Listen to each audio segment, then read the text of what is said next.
Genesis 26 tells a story that feels familiar. Almost every major scene echoes the life of Abraham. Famine, fear, deception, disputes over wells, a divine appearance, a treaty with Abimelech. This structure is intentional, building toward a theological center where Yahweh appears and reaffirms his covenant. It's a chapter about blessing, about worship, but also about weakness. Isaac walks the path of his father, but he doesn't always walk it well. His journey begins with obedience, rises to worship, but ends in failure and bitterness. The promises of God are dependable, not because Isaac is perfect, but because Yahweh is faithful. The story opens in a time of famine, just as it did for Abraham in Genesis 12. Yahweh gives Isaac a direct command: do not go down to Egypt. He says, sojourn in this land, and I will be with you and bless you. As Isaac obeyed his father in chapter 22, here he obeys Yahweh and stays in Gerar.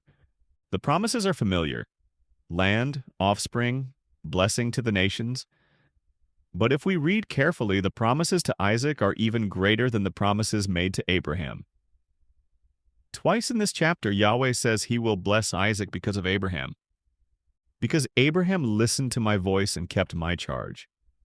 The covenant is not renewed because Isaac earns it, but because Yahweh remains faithful to his promise and to his servant Abraham.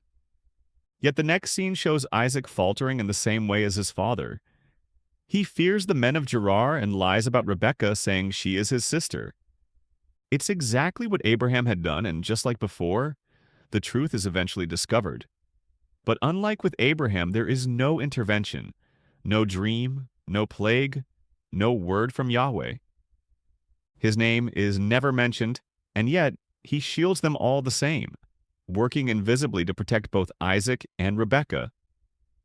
Yahweh then proceeds to bless Isaac, just as he had promised. Isaac becomes great and continues to grow greater until he becomes very great. This threefold repetition highlights just how greatly Isaac has been blessed by God. This blessing provokes jealousy among the Philistines. They fill in his wells. Abimelech demands he leave, and Isaac departs without protest. His servants dig again, but each time the Philistines contest the wells, and the wells are given names by Isaac. First Esek, meaning contention, then Sitnah, meaning enmity. Both times Isaac withdraws. He doesn't fight or resist. Then finally, they dig a third well and find peace. Isaac names it Rehoboth, saying, now Yahweh has made room for us. Some might see his repeated withdrawal as cowardice, but Isaac's own words show that his actions were rooted in trust. He was waiting for Yahweh to provide. Isaac isn't going to take the land by force. He's waiting for Yahweh to give what he has promised. The inheritance won't come by striving. It will come when Yahweh makes space. At this point, the story reaches its high point. Isaac goes up to Beersheba, and Yahweh appears to him again. I am the God of your father Abraham. Do not fear, for I am with you. I will bless you and multiply your seed for the sake of my servant Abraham. It's the same promise and the same reason. Yahweh is faithful to the covenant he made with Abraham. Isaac worships. He builds an altar. He calls on Yahweh's name. He pitches his tent and he digs a well. Isaac acts in response to Yahweh's word with public devotion. It mirrors Abraham, who also built altars and called on the name of Yahweh. It may have taken him longer to get there, but when he does, he marks the land as his own. Not by grasping, but by trusting, worshiping, and waiting. Abimelech returns in peace and says, we see plainly that Yahweh has been with you. These are striking words. They show that Yahweh's faithfulness to Isaac is visible even to outsiders.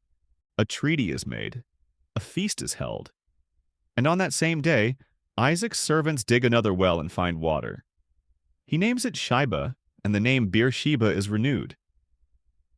The strife that marked his earlier movement is now replaced with recognition. Isaac never fought for the land, but Yahweh gave him space anyway, and the nations saw it. Despite all these good things, the chapter ends in failure and bitterness. Esau takes 2 Hittite wives, women from the people of the land, women who did not worship Yahweh. Abraham had intervened to ensure that Isaac would marry from among his own kin, those who also called on the name of Yahweh. But Isaac did not do the same. As a result, they brought bitterness to Isaac and Rebekah. This failure prepares us for what is coming next.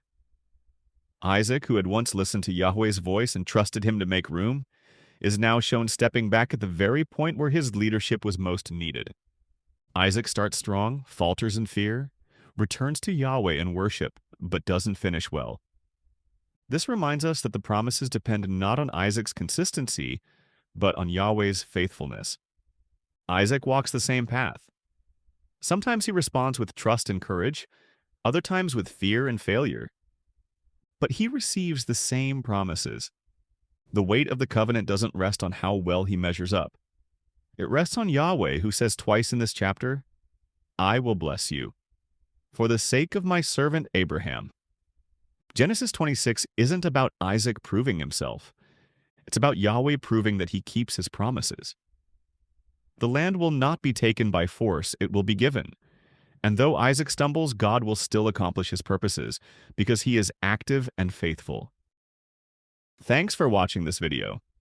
If you found it helpful, don't forget to like, subscribe, and hit the bell icon so you won't miss future videos.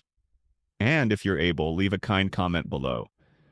You can also share it with others, so they too can see the truth and trust in the Lord Jesus.